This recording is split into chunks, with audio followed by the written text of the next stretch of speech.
Bismillahirrahmanirrahim. Assalamualaikum warahmatullahi wabarakatuh. Alhamdulillahirrahmanirrahim. Wabihi nasta'in amma ba'du. Yang terhormat Bapak Nanang Krisdianto, STMkom selaku dosen pengampu mata kuliah e-commerce. Jadi di sini saya dengan rekan saya bakal menganalisis mengenai produk kopi kupu-kupu dari Rangkas Bitung. Namun sebelum ke inti pembahasannya, saya ingin memperkenalkan diri dulu. Perkenalkan, nama saya Rizky Permana dengan NIM 4441220060. Dan rekan saya juga bernama Sultan Zaki Julfari dengan NIM 4441220062. Oke, di sini saya bakal membahas mengenai kopi kupu-kupu yang dimana kenapa kita memilih produk ini dilatar belakangi oleh suatu hal, yaitu kopi kupu-kupu dari Rangkas Bitung adalah sebuah usaha yang terinspirasi lah oleh keindahan kupu-kupu dengan simbol transformasi dan hubungan erat dengan alam. Dengan misi memperkenalkan cita rasa khas kopi lokal dari Rangkas Bitung melalui dukungan kepada petani lokal, tentu penerapan praktik bisnis berkelanjutan dan menciptakan ruang komunitas yang nyaman untuk berbagai ide serta merayakan budaya lokal. Selain menyajikan kopi berkualitas tinggi dengan kemasan ramah lingkungan, kopi kupu-kupu juga menjadi bagian dari ekosistem wisata lokal dengan menawarkan pengalaman unik yang menggabungkan edukasi, kopi, inovasi, manfaat, dan suasana kafe bertema kupu-kupu yang estetik yang berada di Rangkas Bitung, dan didukung juga oleh promosi kreatif di media sosial. Dengan ini jelas usaha ini bertujuan menjadi ikon kopi di Rangkas Bitung yang menginspirasi pelanggan melalui harmoni antara cita rasa, budaya, dan keberlanjutannya. Oke, di sini ada analisis SWOT-nya yang dimana yang pertama ada strength atau kekuatan. Di sini kita memunculkan hasil dari analisis yang dimana kopi produk lokal berkualitas. Bahwasanya menggunakan biji kopi lokal dari petani di sekitar Rangkas Bitung tentu menciptakan rasa khas dan mendukung ekonomi lokal. Selanjutnya ada identitas unik. Mungkin beberapa orang sangat tidak asing atau bahkan ada yang asing juga mendengar kopi kupu-kupu. Cuman hal ini menjadi identitas unik aja dari sebuah kopi yang bertema alam dan memberikan kesan estetik dan mudah diingat bagi pecinta kopi lokal atau di khususnya wilayah Rangkas Bitung. Selanjutnya ada keberlanjutan, yang dimana keberlanjutan artinya menggunakan kemasan ramah lingkungan dan mendukung praktik bisnis berkualitas sesuai dengan tren konsumen yang peduli lingkungan. Hal ini sudah diterapkan juga.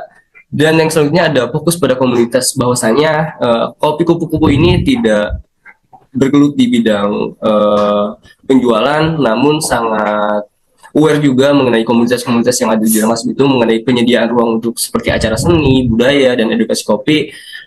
Halnya itu untuk mempererat hubungan lah dengan pelanggan lokal. Jadi ini menjadi sebuah bonus atau sebuah hal yang unik juga, bahwasanya ternyata ketika kita berwirausaha, tentu komunitas sangat mendukung UMKM lokalnya yang ada di lokal khususnya. Yang terakhir, lokasinya strategis, yang dimana kopi kupu-kupu ini sering sekali ditemukan di Rangkas Bitung. Yang hal ini sangat memiliki potensi wisata budaya dan alam lah, karena memang ini menjadi identitas lokal dari Rangkas Bitung itu sendiri. Dan yang kedua, di sini ada weakness, yang dimana ada kelemahan. Pertama, terbatasnya modal awal. Ini menjadi fondasi yang dimana ketika kita memang ingin membuka usaha, memang terkadang kelemahannya itu di modal awal. Kedua, ada sumber daya manusianya. Maksudnya kurangnya tenaga kerja terampil terutama dalam manajemen dan pemasaran. Maksudnya hal ini menjadi kelemahan yang sangat cukup memprihatinkan juga, karena sumber daya manusia di Rangkas Bitung terutama dari mulai hulu ke hilir petani kopi sangat terbatas. Yang kedua, ketergantungan pada pasokan lokal. Artinya kualitas kopi dapat terganggu jika ada kendala dalam rantai pasok dari petani. Nah, ini saling terkaitan lah antara sumber daya manusia dan ketergantungan pada pasokan lokal. Dan yang terakhir, ada kurangnya pengalaman digital. Maksudnya di sini, jika promosi media sosial tidak optimal, sulit menjangkau pelanggan yang lebih luas. Karena memang ketika kita melihat kelemahan dari keempat ini, saling berkaitan dari modal awal, sumber daya manusianya, ketergantungan pada pasokan lokal, dan kurangan pengalaman digitalnya, ternyata sangat menjadi kelemahan dari produk kopi kupu-kupu ini. Mungkin bisa dilanjut dengan rekan saya.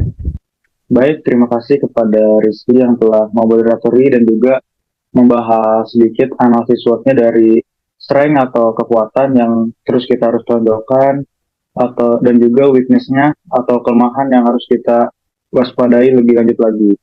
Nah, jadi di analisis SWOT yang selanjutnya ada opportunities atau peluang yang dimana pertama adanya peningkatan wisata lokal. Maksudnya di Rangkas Bitung ini kan dengan potensi yang ada itu cenderung memiliki peluang wisatawan untuk berkunjung ke tempat tersebut karena yaitu tadi tempatnya yang potensial. Lalu yang kedua ada tren kopi yang dimana permintaan kopi itu cukup tinggi karena kualitasnya di Rangkas Bitung itu bisa dibilang cukup bagus lah, terutama di mata kalangan generasi muda. Terus yang ketiga ada kolaborasi dengan komunitas setempat. Maksudnya kita bisa membuat acara seni, acara budaya, dan juga bisa memperkuat branding daripada kopi itu sendiri di mata pelanggan. Terus yang keempat ada ekspansi atau pengembangan produk, yang dimana kita bisa menjual kopi dalam bentuk kemasan, dalam bentuk merchandise, dan juga kita bisa membuka cabang gitu di kota lain.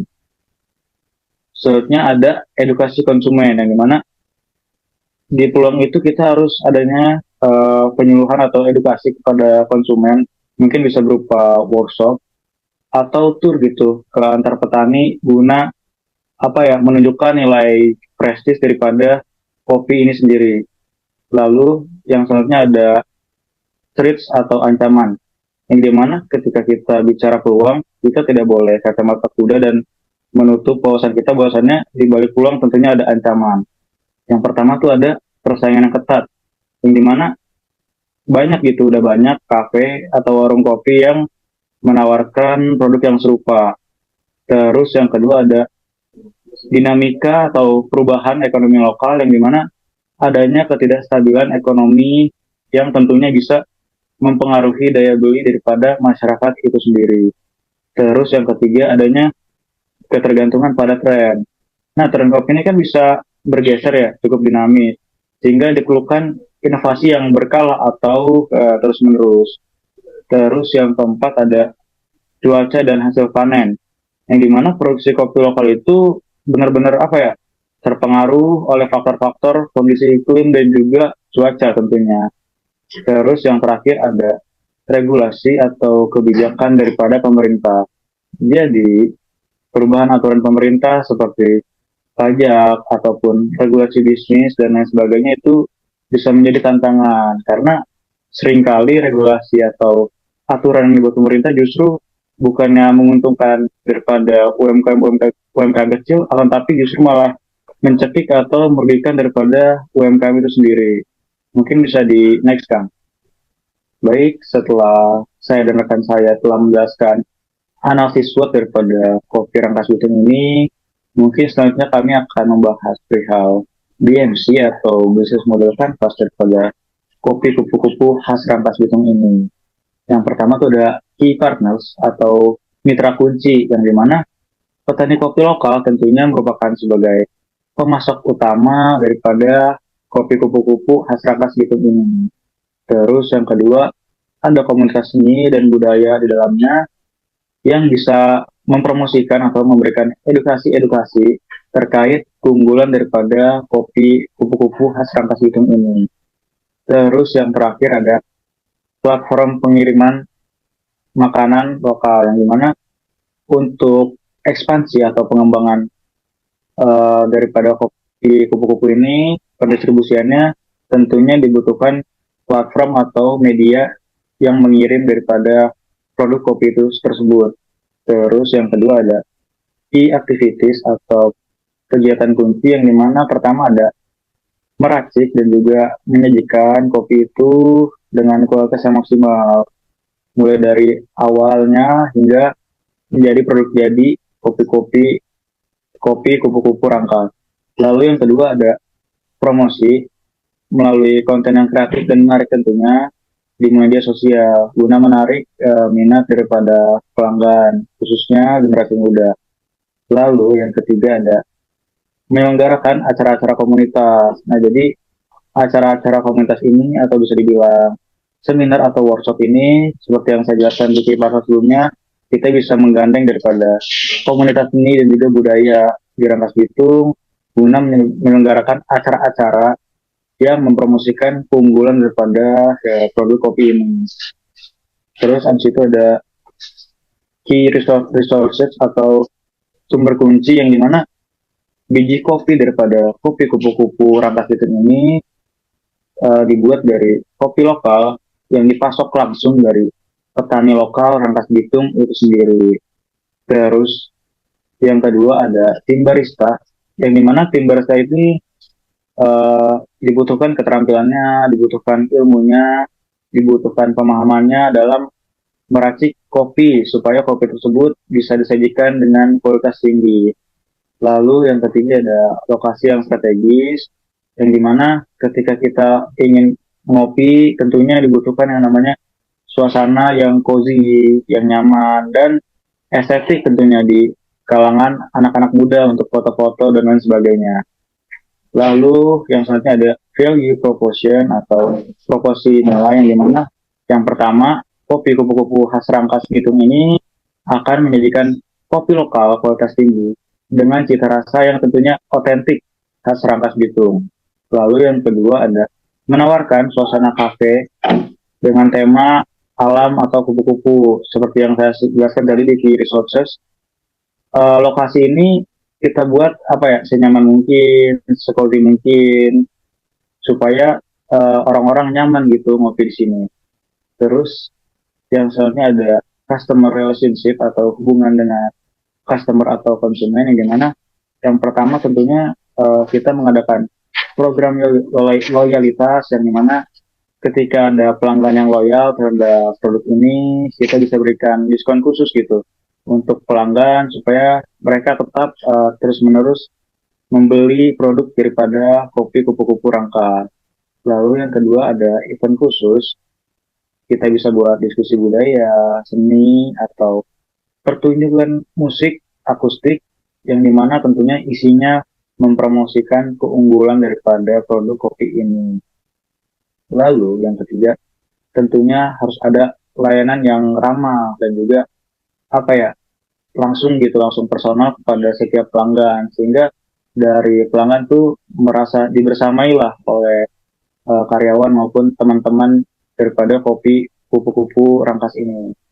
Lalu yang selanjutnya ada channels atau jaringan yang dimana kafe Rangkas Bitung ini selain desain alam dan juga kupu-kupu tentunya ada juga corak-corak khas lokal Rangkas Bitung yang memberikan nuansa otentik. Lalu selanjutnya ada kita budidayakan media sosial mulai dari Instagram, Facebook, dan TikTok guna promosi dan juga interaksi kepada pelanggan tentunya. Terus yang terakhir ada kemitraan dengan penginapan atau agen wisata lokal yang dimana penginapan itu kan mungkin kebanyakan ada orang yang bukan asli sini, mereka ingin tahu kebudayaan atau mungkin makanan minum khas daripada Rangkas, mungkin kita bisa kerjasama dengan mereka, kita sajikan kopi kupu-kupu khas Rangkas Bitung dengan cita rasa otentik, sehingga dari mereka, teman-teman yang sedang liburan ke Rangkas bisa merasakanlah originalitas daripada cita rasa kopi Rangkas. Mungkin untuk yang selanjutnya akan dijelaskan oleh rekan saya. Oke, baik, terima kasih pada Sultan Jaki mengenai apa yang memang sudah disampaikan dari BMC dari pada kopi kupu-kupu. Yang selanjutnya ada customer segment yang dimana customer pelanggan inti lah. Di sini ada tentunya masyarakat lokal Rangkas Bitung, terutama anak muda yang senang kopi lah. Selanjutnya ada wisatawan yang berkunjung ke Rangkas Bitung, tentu ini menjadi suatu kebanggaan atau suatu keuntungan yang dimana ketika memang ada wisatawan yang datang ke Rangkas Bitung, tentu banyak sekali yang mencoba kopi kupu-kupu karena memang ini menjadi identitas lokal dari Rangkas Bitung itu sendiri.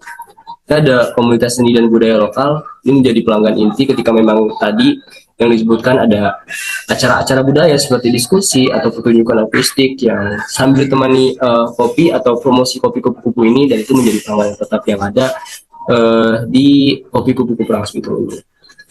Dan selanjutnya ada cost struktur yang dimana struktur biaya Sini ada biaya pembelian kopi dari petani lokal yang dimana ini menjadi bahan baku pemasok sebelum nantinya kita bisa menikmati kopi kupu-kupu ini.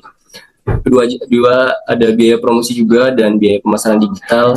Biaya promosi dan biaya pemasaran digital termasuk tadi yang disebutkan rekan saya, channel yang dimana ada Instagram, Facebook, TikTok, yang pada intinya ini menjadi biaya untuk mempromosikan kopi kupu-kupu Rangkas Bitung ini. Dan ada juga kos struktural yang dimana pengeluaran untuk acara komunitas dan ini menyangkut seperti dekorasi, pembicara dan lain-lainnya. Tentu struktur biaya ini pada akhirnya ya untuk promosi ke kopi kupu-kupu Rangkas Bitung ini supaya lebih dikenal lagi lah oleh khalayak luas. Ini juga ada yang terakhir revenue stream yang dimana hal ini aliran pendapatannya lah gitu. Jelas pendapatan dari kopi kupu-kupu Rangkas Bitung itu ada penjualan kopi dan makanan ringan di kafe-kafe lah. Terus juga ada penjualan kopi kemasan seperti entah itu berbentuk biji atau bubuk untuk dibawa pulang karena banyak sekali segmentasi pasar yang dimana terkadang ada orang yang membeli biji kopinya saja atau bubuknya, bahkan ada yang sudah diseduh yang dimana hal ini bahasanya sudah menjadi turunan-turunan dari produk lokal yang namanya kopi kupu-kupu ini.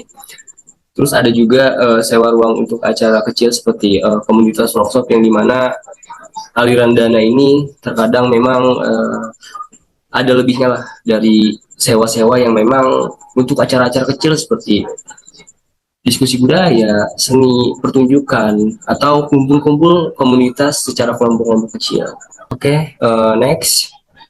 Karena kita sudah membahas dari analisis SWOT sampai BMC yang begitu lumayan panjang juga. Di sini hasil analisis dari kopi kupu-kupu Rangkas Bitung, kami menyimpulkan bahwasanya kopi kupu-kupu adalah usaha kopi lokal di Rangkas Bitung yang menggabungkan produk kopi berkualitas, konsep kafe unik bertema kupu-kupu, dan komitmen terhadap keberlanjutan. Dengan mendukung petani lokal dan fokus pada komunitas, harapannya usaha ini memiliki potensi besar untuk berkembang. Meskipun menghadapi tantangan seperti keterbatasan sumber daya dan persaingan yang ketat, harapannya dengan memanfaatkan peluang wisata lokal dan tren kopi specialty, yang dimana sekarang ada tren anak muda kopi mengkopi, harapannya dapat memperkuat pemasaran digital kopi kupu-kupu dan menjadi ikon kopi Rangkas Bitung yang menginspirasi pelanggan melalui cita rasa, budaya, dan pelestarian lingkungan. Mungkin barangkali itu yang bisa kami sampaikan mengenai analisis produk kopi kupu-kupu Rangkas Bitung. Harapannya mengenai apa yang memang sudah kami bahas dari analisis SWOT sampai GMC itu bisa menjadi pembelajaran atau konsumsi khalayak ramai lah. Mungkin itu saja, barangkali kurang lebih mohon maaf. Wabillahi taufiq wal hidayah. Wassalamualaikum warahmatullahi wabarakatuh.